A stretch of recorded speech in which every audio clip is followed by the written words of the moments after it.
The morning sun cast long shadows across the marble floors of Windsor Castle as Sir Marcus adjusted his ceremonial sword. He had served as a royal guard for 15 years, but today felt different. Queen Camilla had been acting strangely for weeks, dismissing her usual attendants and requesting privacy at odd hours. Marcus walked through the grand corridors, his polished boots echoing against the ancient stones. Other guards whispered about the Queen's unusual behavior, but he tried to ignore their gossip. His duty was to protect the royal family, not to question their personal lives. As he approached the Queen's private wing, he noticed something unusual. The hallway, which was normally bustling with servants and ladies-in-waiting, was completely empty. Even the Queen's personal secretary, Mrs. Henderson, was nowhere to be seen. This was highly irregular for a Tuesday afternoon. Marcus checked his pocket watch. It was exactly 2 o'clock, the time when Queen Camilla usually held her private meetings with various charity organizations. But today, her schedule showed no appointments. He had confirmed this himself that morning when reviewing the security arrangements. The heavy oak doors to the Queen's chambers were slightly ajar, which immediately caught his attention.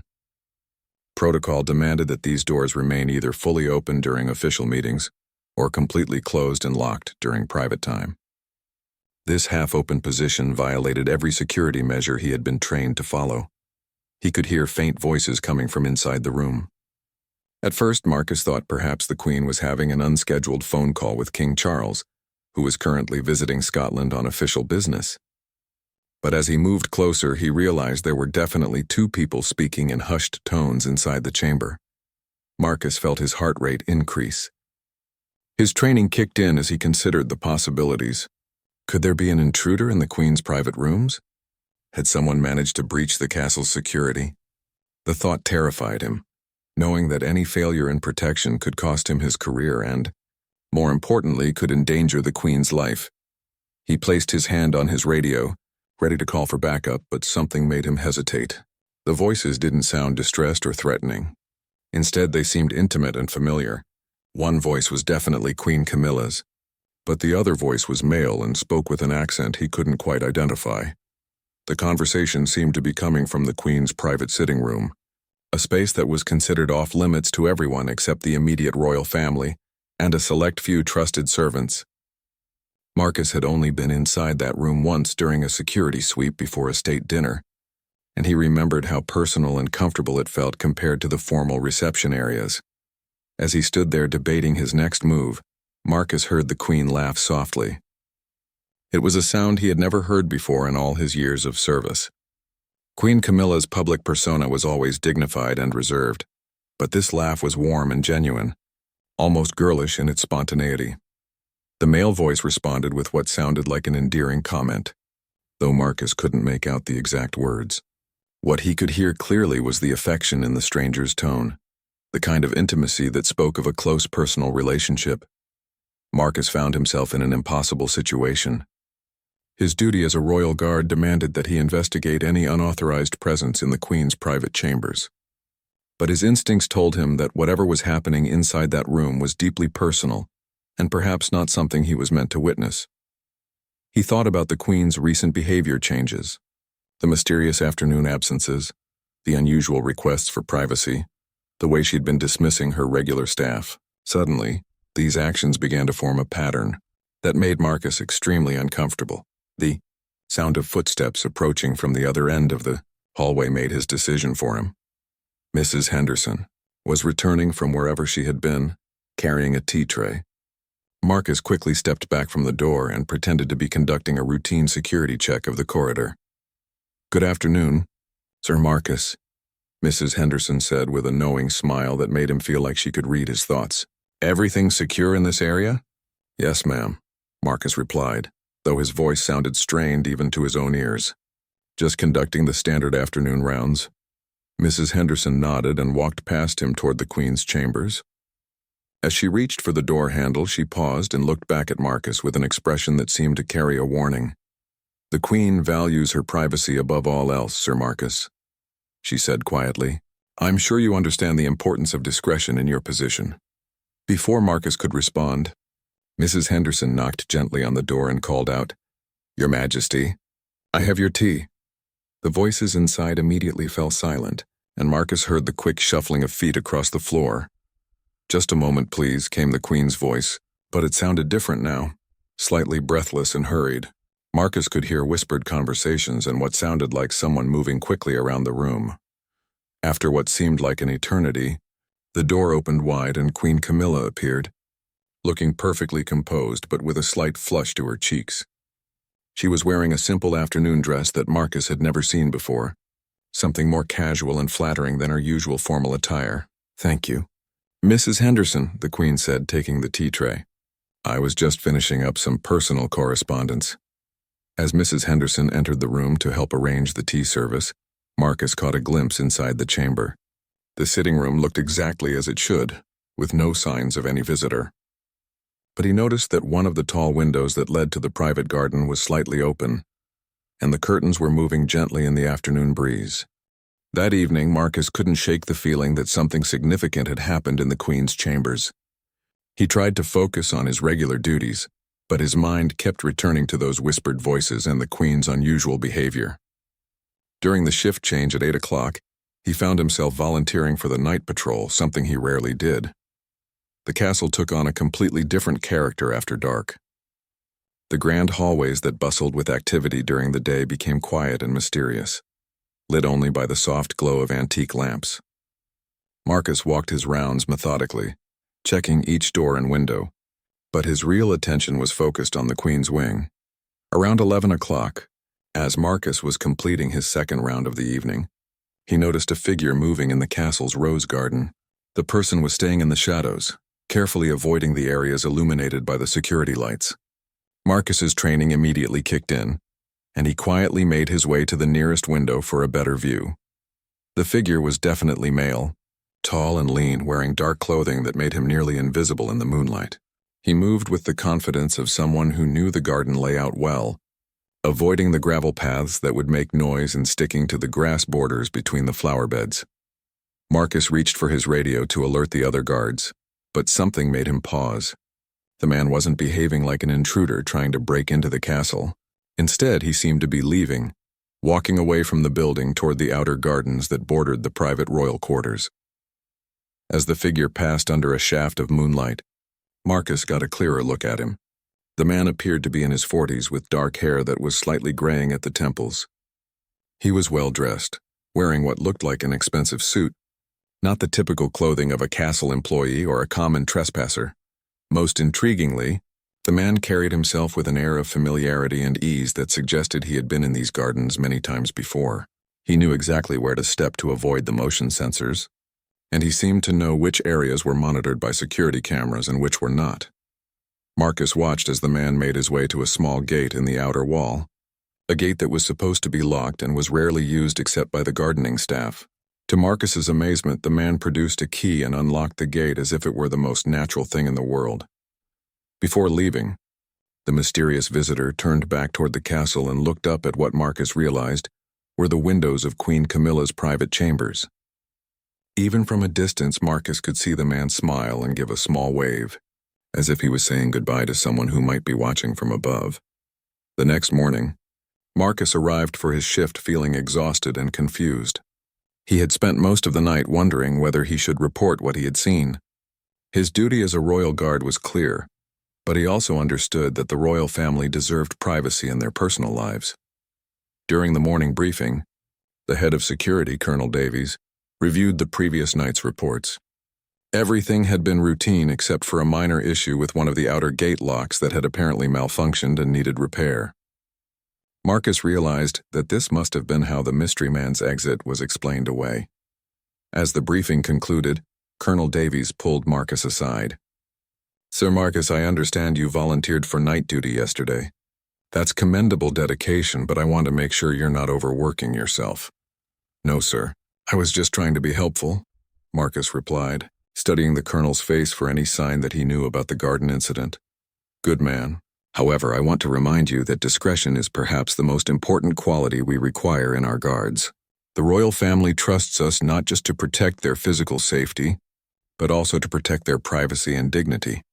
The emphasis on the word discretion was unmistakable, and Marcus understood that Colonel Davies was sending him a clear message. Somehow his presence at the window last night had been noticed, and he was being warned to keep whatever he had seen to himself. Later that morning, as Marcus was stationed outside the Queen's breakfast room, he observed Queen Camilla more carefully than he ever had before. She seemed different, lighter somehow, with a spring in her step that he had never noticed. Her usual formal demeanor was softened by what could only be described as happiness. When the Queen's personal phone buzzed during breakfast, Marcus watched her face light up as she read a text message. She actually giggled, a sound so unexpected that her lady-in-waiting looked up in surprise. Queen Camilla quickly composed herself, but not before Marcus caught sight of a genuine smile that transformed her entire appearance. Throughout the day, Marcus noticed other small changes in the Queen's behavior. She hummed softly while reviewing correspondence. She was unusually kind and patient with the staff, and she kept checking her phone with the excited anticipation of a teenager waiting for a message from a crush. The most telling moment came in the afternoon when the Queen was meeting with representatives from one of her charities. During a break in the conversation, her phone buzzed again, and this time Marcus was close enough to see her quickly type a response. Her fingers moved with practiced ease, and she was clearly comfortable with texting, something that surprised Marcus since the Queen rarely used her phone for personal communications in public. As the charity meeting concluded, Queen Camilla announced that she would be taking a private afternoon in her chambers and was not to be disturbed unless there was an emergency. This had become her standard request over the past few weeks, but now Marcus understood it in a completely different context. Mrs. Henderson appeared as if on cue, carrying the usual tea tray, but this time Marcus noticed that there were 2 cups on the tray, not one. When he looked at Mrs. Henderson questioningly, she simply smiled and said, "The Queen has been drinking quite a bit of tea lately. She likes to have an extra cup in case she wants a second serving." But Marcus wasn't convinced. The second cup looked used, as if someone had already been drinking from it, and there were 2 different types of biscuits on the plate, suggesting different preferences and tastes. 3 days after the garden incident, Marcus was assigned to accompany Queen Camilla on a visit to a local hospital. As they traveled in the royal car, he noticed the Queen checking her phone more frequently than usual. Each time a message arrived, her face would brighten, and she would quickly type a response before putting the phone away. During the hospital visit, Queen Camilla was charming and gracious as always, but Marcus could tell that part of her mind was elsewhere. She kept glancing at her phone, and when she thought no one was looking, she would smile to herself in a way that suggested she was thinking about something or someone very pleasant. The visit was proceeding normally until they reached the children's ward. As Queen Camilla was speaking with a young patient about his recovery, her phone buzzed with what must have been an urgent message. Without thinking, she glanced at the screen, and Marcus saw her face change completely. The message seemed to contain news that worried her greatly. Her smile disappeared, and she looked genuinely distressed for the first time since Marcus had begun observing her strange behavior. She quickly excused herself from the conversation with the child and stepped into a private corridor. Marcus followed at a respectful distance, as was his duty, but he could hear Queen Camilla speaking urgently into her phone. Her voice was low, but he caught fragments of the conversation that made his heart race. "You can't be serious," she was saying. "After all this time, how could he have found out?" There was a pause as she listened to the response, and then she continued, "No, absolutely not. We agreed that no one else would know. This changes everything." Marcus pretended to be checking the security of the corridor while straining to hear more of the conversation. The Queen sounded more emotional than he had ever heard her, alternating between anger and what seemed like fear. "I don't care what his threats are," Queen Camilla said firmly. "I won't be blackmailed, and I won't let anyone hurt the people I care about." When the call ended, Queen Camilla stood in the corridor for several minutes, clearly trying to compose herself. Marcus watched as she took several deep breaths and straightened her shoulders, transforming herself back into the dignified royal persona that the public expected to see. The rest of the hospital visit passed without incident, but Marcus could tell that the Queen was struggling to maintain her composure. Her smiles seemed forced, and she appeared to be going through the motions of royal duty, while her mind was occupied with whatever crisis the phone call had revealed. On the drive back to the castle, Queen Camilla was unusually quiet. She stared out the window at the passing countryside, occasionally checking her phone but no longer with the happy anticipation Marcus had observed earlier. Instead, she seemed to be dreading whatever messages might arrive. As they approached the castle gates, Queen Camilla suddenly turned to Marcus and said something that caught him completely off guard. "Sir Marcus, in your years of service, have you ever found yourself in a situation where your personal loyalty conflicted with your official duties?" The question was so unexpected that Marcus wasn't sure how to respond. "Your Majesty, I'm not sure I understand what you mean." Queen Camilla studied his face carefully before continuing. "I mean, have you ever discovered something that you knew you should report but felt that reporting it would cause more harm than good?" Marcus felt his pulse quicken, wondering if the Queen somehow knew about his observations over the past few days. "I believe that loyalty and duty should always work together, Your Majesty. If there's ever a conflict, perhaps it means we need to look more carefully at the situation." The Queen nodded slowly, as if his answer had given her something important to think about. "You're a good man, Sir Marcus. I hope you know that your discretion and loyalty have not gone unnoticed."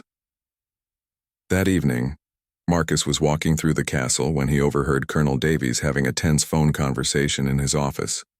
The door was slightly ajar, and Marcus could hear the colonel speaking in the clipped, urgent tone he used during security emergencies. "I don't care who he claims to be," Colonel Davies was saying. "No one gets access to the royal family without proper clearance, and certainly not based on threats and demands." There was a pause, and then the colonel continued.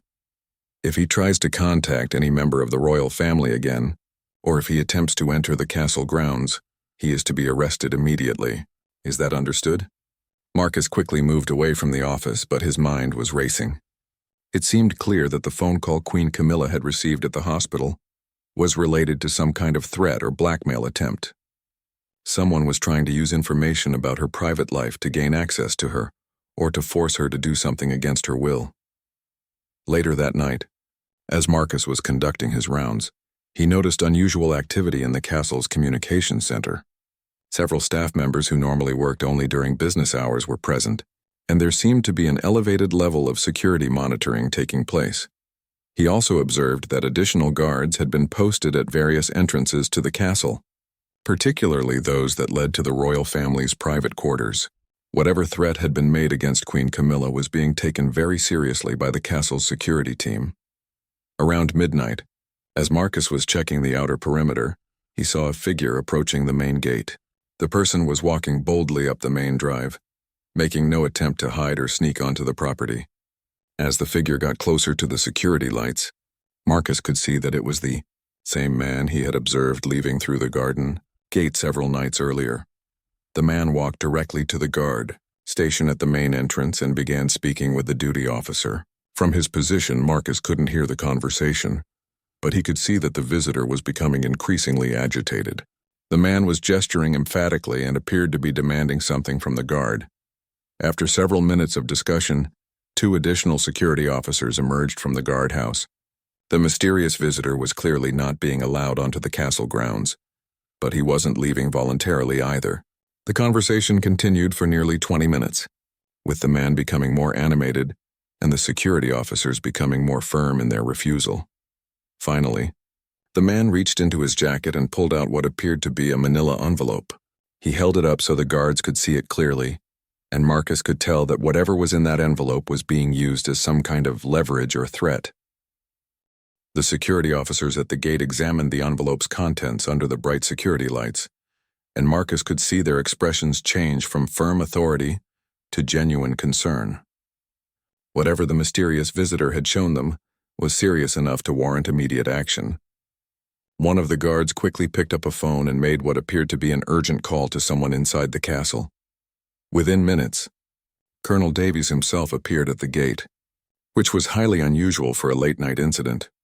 Marcus watched as the colonel spoke directly with the visitor, their conversation intense and clearly heated.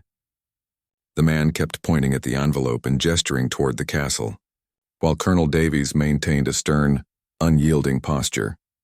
After nearly an hour of discussion, the visitor finally turned and walked back down the drive, but not before making what looked like a threatening gesture toward the castle.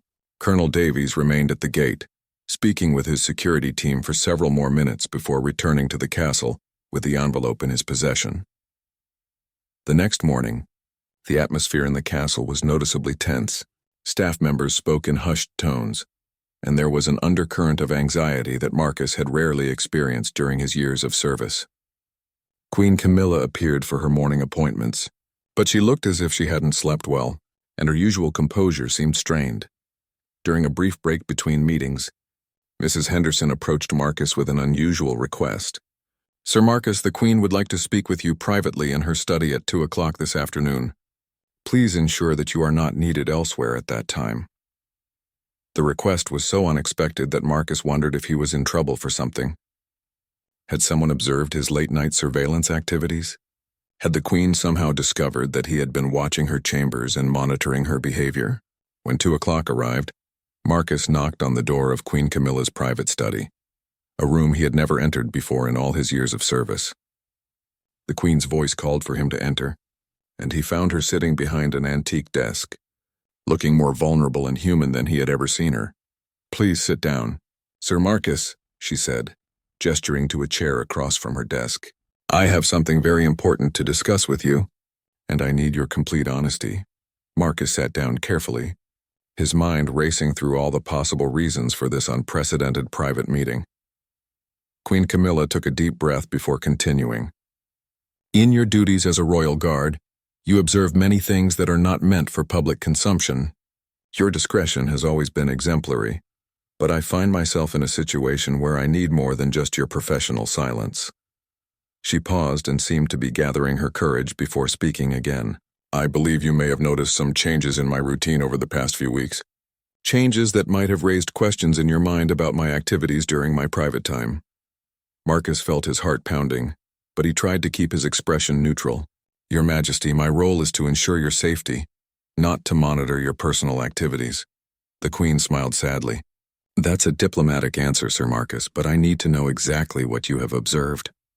The situation has become more complicated than I anticipated, and I may need your help to protect not just my privacy, but potentially my safety as well." The gravity in her voice convinced Marcus that this was not the time for diplomatic evasions. "Your Majesty, I have noticed that you have been receiving private visitors during your afternoon rest periods. I have also observed someone leaving the castle grounds through the garden gate late at night." Queen Camilla nodded, apparently relieved that she didn't have to explain the situation from the beginning. "The person you observed is someone very important to me, someone I have known for many years. Our relationship is entirely appropriate, but it is also very private, and there are people who would use knowledge of it to cause harm." She stood up and walked to the window, looking out at the gardens where Marcus had seen the mysterious figure. "The man who came to the gate last night is my former brother-in-law, someone who has harbored resentment against the royal family for decades. He has discovered my friendship and is threatening to create a scandal unless I agree to certain demands." Marcus felt a chill as he realized the implications of what the Queen was telling him. "What kind of demands, Your Majesty?" "He wants money, of course, but more than that, he wants access to royal events and social functions. He believes that association with the royal family will restore his reputation and social standing.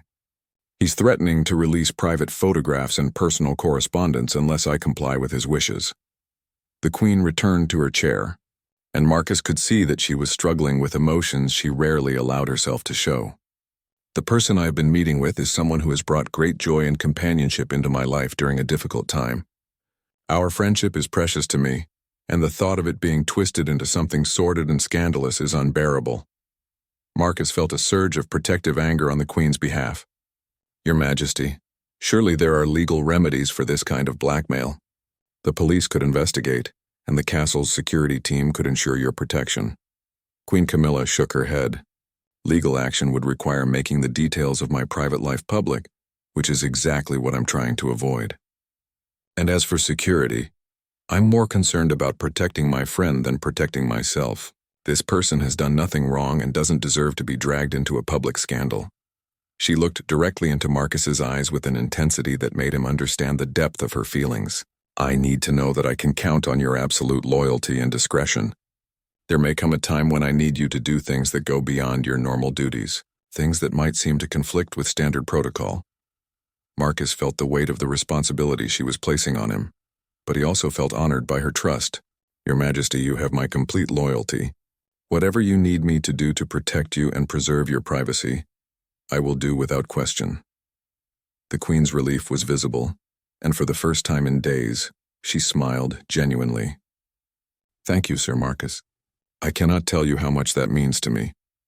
She reached into her desk drawer and pulled out a photograph, placing it face down on the desk between them. "I want you to see who we are protecting, so that you understand why this matters so much to me." With obvious hesitation, she turned the photograph over, revealing an image that made Marcus's breath catch in his throat. The photo showed Queen Camilla sitting in her private garden, laughing at something someone outside the frame had said. She looked relaxed and happy in a way that Marcus had never seen before. But it wasn't just Queen Camilla in the photograph that shocked Marcus. Sitting beside her on the garden bench, holding her hand with obvious affection, was someone he recognized immediately. The man was David Richardson, the famous author and historical consultant who had worked with the royal family on several occasions over the past 5 years. Marcus remembered David well. He had provided historical research for various royal ceremonies and had been a frequent guest at castle events. David was known for his discretion, his intelligence, and his genuine respect for the royal family. He was also, Marcus recalled, recently divorced after a 20-year marriage that had ended amicably. "Mr. Richardson," Marcus said quietly, understanding now why the Queen had been so concerned about protecting her friend's reputation. Queen Camilla nodded. "David has been a wonderful companion and friend during some very difficult months. Our relationship developed naturally over time, and while it remains private, it has brought both of us great happiness." Marcus could see why the Queen valued this relationship so highly. David Richardson was exactly the kind of person who would complement her intelligence and share her interests in history and culture. Their connection clearly went far beyond casual friendship, but it was also obviously based on genuine affection and mutual respect.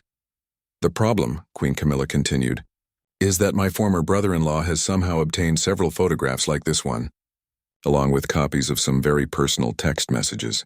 He's threatening to sell them to the tabloid press unless I meet his demands." Marcus felt anger building inside him as he considered the violation of privacy and the emotional blackmail being used against the Queen. "Your Majesty, there must be something we can do to stop him. Perhaps if we could recover the photographs and messages before he has a chance to publish them." The Queen looked at Marcus with new interest. "What exactly are you suggesting?" "I'm suggesting that we find out where he's keeping this material and ensure that it never reaches the press. If he no longer has the evidence to support his threats, then he has no power over you." Queen Camilla was quiet for several minutes, clearly considering the implications of what Marcus was proposing. "That would be taking considerable risks, Sir Marcus. If such an operation were discovered, it could create an even bigger scandal than the one we're trying to prevent." "Perhaps," Marcus replied, "but it seems to me that the current situation is unsustainable. As long as this man has this material, he will continue to make demands. The threats will escalate, and your privacy will never be secure." The Queen stood up again and began pacing around the room, a habit Marcus had observed when she was working through complex problems. "There is something else you should know," she said finally. "David doesn't know about the blackmail attempt. I haven't told him because I don't want him to feel responsible for the situation or to blame himself for the problems it's causing." This information made Marcus realize how isolated the Queen was in dealing with this crisis. She was trying to protect both her own reputation and David's, while also shielding him from the knowledge that their relationship had become a source of danger. "Your Majesty, don't you think Mr. Richardson has a right to know what's happening? He might have insights or suggestions that could help resolve the situation." Queen Camilla shook her head firmly. "David is a kind and honorable man, but he's not equipped to deal with this kind of threat. If he knew what was happening, he would probably insist on ending our relationship to protect me. And I can't bear the thought of losing his companionship because of someone else's greed and malice." Marcus was beginning to understand the full complexity of the Queen's dilemma. She was not just being blackmailed, she was also trying to preserve a relationship that had become central to her personal happiness. "There's something else," the Queen continued. "My former brother-in-law has demanded a meeting tomorrow evening. He wants me to meet him alone at a location of his choosing, and he claims he'll bring all the photographs and messages with him to prove he has them. The proposal horrified Marcus from a security standpoint. Your Majesty, you absolutely cannot meet with this man alone, and certainly not at a location he has chosen. That violates every basic principle of royal security. I understand your concerns, Queen Camilla replied, but he has made it clear that any involvement by security personnel or any deviation from his instructions will result in immediate publication of the material he has. Marcus realized that this was why the Queen had decided to confide in him. She needed someone she could trust to help her navigate this dangerous situation, someone who could provide protection without alerting the entire security apparatus of the castle. What if I were to accompany you, but remain hidden nearby? Marcus suggested. You could meet with him as requested, but I would be close enough to intervene if anything went wrong. The Queen looked relieved that Marcus was willing to help her find a middle ground between complete vulnerability and a full security response that might trigger the blackmailer's threats. Where is this meeting supposed to take place? Marcus asked. At the old ruins of Blackmore Abbey, about 20 minutes from here. He chose it because it's isolated and because there are multiple escape routes if he suspects any kind of trap. Marcus knew the location well. The Abbey ruins were a popular tourist destination during the day, but they would be completely deserted in the evening. The site offered good cover for observation, but it would also be difficult to secure properly without a full security team. Your Majesty, I think we should consider an alternative approach. Instead of meeting with him as he demands, what if we were to turn the tables and catch him in the act of blackmail? Queen Camilla looked intrigued but skeptical. How would we do that? Marcus was already formulating a plan in his mind.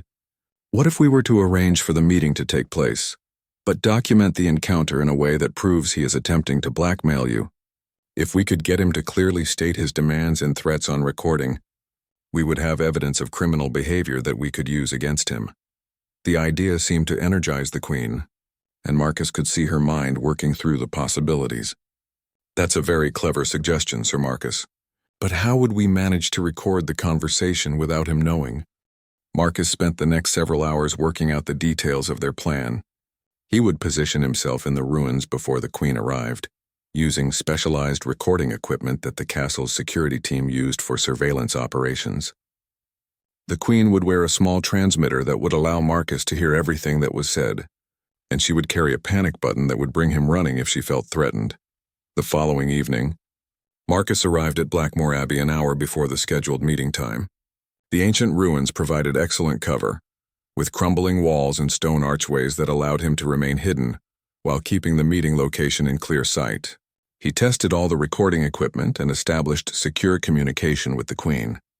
As the appointed time approached, Marcus saw the Queen's car arrive at the small parking area near the Abbey entrance. She had insisted on driving herself against all security protocols to avoid any appearance of official involvement.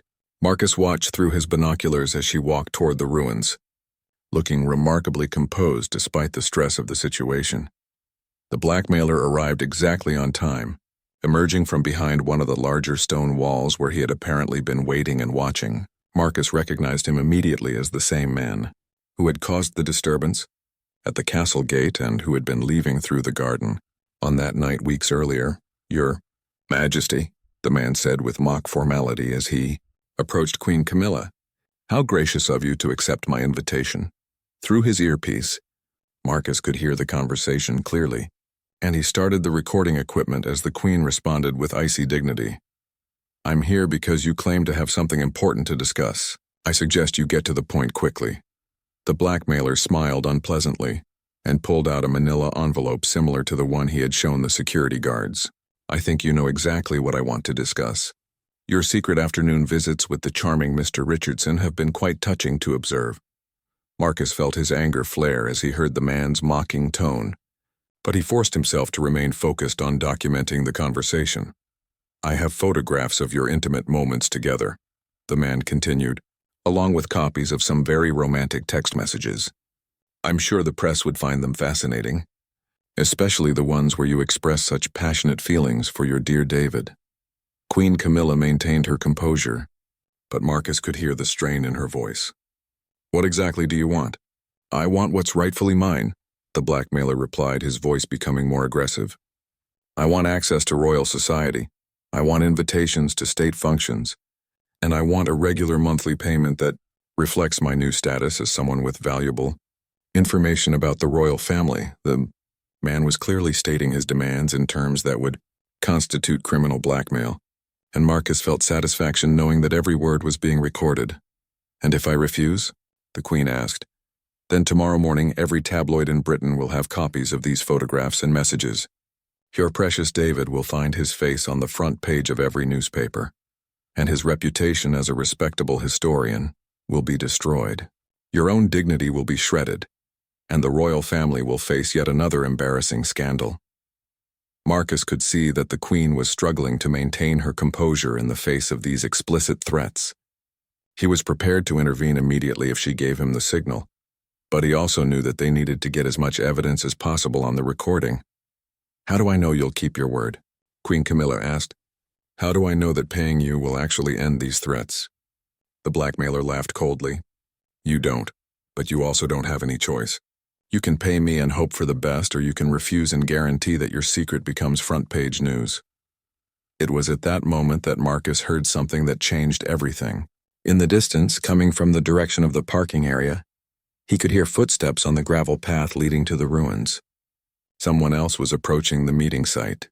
Through his binoculars, Marcus could see a figure walking quickly toward the ruins, and his heart sank as he recognized David Richardson. Somehow, despite the Queen's efforts to keep him out of the situation, David had discovered what was happening and had come to the Abbey. The blackmailer heard the footsteps at the same moment and spun around, clearly angry that his carefully planned meeting was being disrupted. Who did you bring with you? He demanded of the Queen. I came alone, as you insisted, Queen Camilla replied. But Marcus could hear the concern in her voice as she also realized that David was approaching. David emerged into the clearing where the meeting was taking place, and Marcus could see immediately that he was furious. His usual calm, scholarly demeanor had been replaced by an expression of protective anger that Marcus had never seen from the gentle historian. Camilla, what the hell is going on here? David called out as he approached. Mrs. Henderson told me you had come here to meet with someone who was threatening you. The blackmailer's face darkened with rage. This wasn't part of our agreement, Your Majesty. You were supposed to come alone. She did come alone, David said firmly, positioning himself slightly in front of the Queen in a protective gesture. I came here on my own because I was concerned about her safety. Marcus realized that Mrs. Henderson must have decided that David needed to know what was happening, despite the Queen's wishes to keep him out of the situation. The loyal secretary had probably felt that the risk to the Queen was too great to handle without David's knowledge and support. The blackmailer looked around nervously, clearly uncomfortable with the way the situation was developing. It doesn't matter, he said, trying to regain control. I still have the photographs and messages, and I can still destroy both of your reputations. David stepped forward, and Marcus was surprised by the steel in his voice when he spoke. Actually, I don't think you can. The blackmailer looked confused. What do you mean? David smiled grimly. I mean that while you were here threatening Camilla, my attorney was obtaining a court injunction preventing the publication of any private photographs or correspondence involving either of us. Any media outlet that publishes such material will face immediate legal action for invasion of privacy. Marcus was impressed by David's quick thinking and preparation. Somehow he had managed to put legal protections in place even while rushing to the Queen's aid. The blackmailer's confidence was clearly shaken, but he wasn't ready to give up completely. Legal injunctions can be challenged, and there are plenty of ways to get information to the public without going through traditional media outlets. It was at that moment that Marcus decided the situation had gone on long enough. He had more than enough evidence on tape to prove criminal blackmail, and he was concerned that the confrontation might escalate into something more dangerous. Marcus emerged from his hiding place behind the ancient stone wall, his presence causing the blackmailer to spin around in alarm. I think this conversation has gone on long enough, Marcus said calmly, displaying his official identification and the recording equipment he had been using. The blackmailer's face went pale as he realized that his threats and demands had been documented. You can't use that recording in court, he stammered. I didn't consent to being recorded. Actually, under British law, recording conversations for the prevention of criminal activity is perfectly legal, David said with satisfaction. And what you just did constitutes clear criminal blackmail, which carries a potential sentence of up to 14 years in prison. Marcus stepped closer to the blackmailer, his hand resting on his radio. I suggest you hand over all the photographs and messages you claim to have, along with any copies you've made. If you cooperate fully, it's possible that the Queen might be willing to show some leniency in the criminal charges that will certainly be filed against you. The defeated blackmailer reached into his jacket and pulled out the manila envelope, along with a USB drive that presumably contained digital copies of the material. This is everything, he said bitterly. But you haven't heard the last of this. Queen Camilla stepped forward and took the envelope from him, her dignity intact despite everything she had endured. Actually, I think we have heard the last of it, she said firmly. You're going to sign a legal agreement stating that you will never again attempt to contact me or any member of the royal family, and you will never discuss anything you think you know about my private life. In exchange, I won't press for the maximum criminal penalties for your blackmail attempt. As Marcus called for backup security to escort the blackmailer away, David turned to Queen Camilla with a mixture of concern and affection. Are you all right? He asked gently. I'm so sorry you had to go through this alone. The Queen looked at David with obvious emotion. I wasn't alone, she said, glancing gratefully at Marcus. And I'm sorry I didn't tell you what was happening. I was trying to protect you from getting dragged into this mess. David smiled and took her hand. Camilla, we're in this together, whatever this is and wherever it leads. You don't have to protect me from the consequences of caring about you.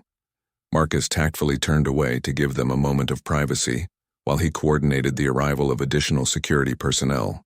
When he looked back, he saw Queen Camilla and David standing close together, talking quietly and seriously about their relationship and what the events of the evening meant for their future. Later that night, back at the castle, Queen Camilla asked Marcus to join her once more in her private study. This time David was with her, and the atmosphere was completely different from their previous tense conversation. Sir Marcus, the Queen began, I cannot adequately express my gratitude for everything you did tonight. You went far beyond your official duties to protect not just my safety, but my privacy and dignity as well. David nodded in agreement. You showed incredible loyalty and courage, and you handled a very delicate situation with remarkable skill and discretion. Marcus felt honored by their praise, but he was also aware that the evening's events had fundamentally changed his role in the Queen's life. He had become more than just a security guard. He was now someone who knew her most private secrets and had helped her navigate a personal crisis. Your Majesty, Marcus said carefully, I want you to know that you can always count on my absolute discretion and loyalty. Whatever the future holds for your relationship with Mr. Richardson, you have my complete support and protection. Queen Camilla smiled warmly. Thank you, Marcus. That means more to me than you know. She exchanged a look with David before continuing. We've been discussing our situation, and we've decided that we're tired of hiding our relationship. We're going to make a public announcement about our friendship and companionship, on our own terms and in our own time. David took the Queen's hand. We realized tonight that trying to keep our relationship completely secret only made us vulnerable to people like that blackmailer. If we're open about our friendship, no one can use it against us. Marcus felt a surge of admiration for their decision.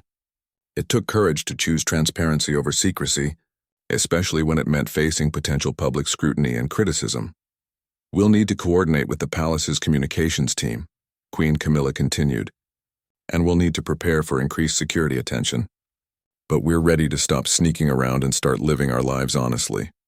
Over the following weeks, Marcus watched as Queen Camilla and David navigated the process of making their relationship public.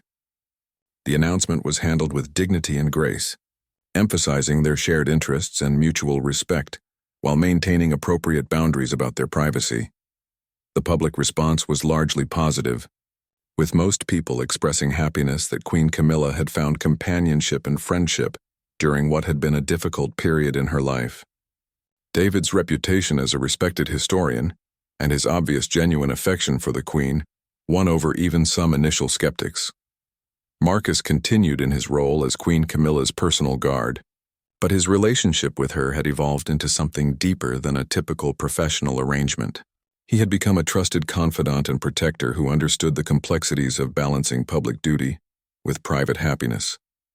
The blackmailer was quietly prosecuted and convicted, receiving a suspended sentence in exchange for his cooperation and his agreement to never again contact any member of the royal family.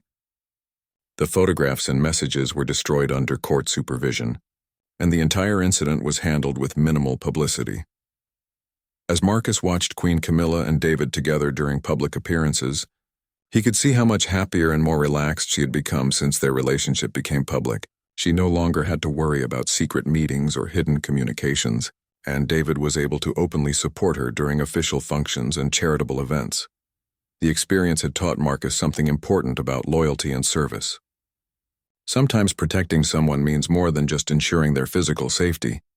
It means helping them preserve their dignity, their privacy, and their right to find happiness in their personal lives. Years later, Marcus would look back on those intense few weeks as a defining moment in his career. He had been trusted with the most private aspects of Queen Camilla's life, and he had proven himself worthy of that trust. The experience had deepened his understanding of what it truly meant to serve the royal family with honor, discretion, and unwavering loyalty.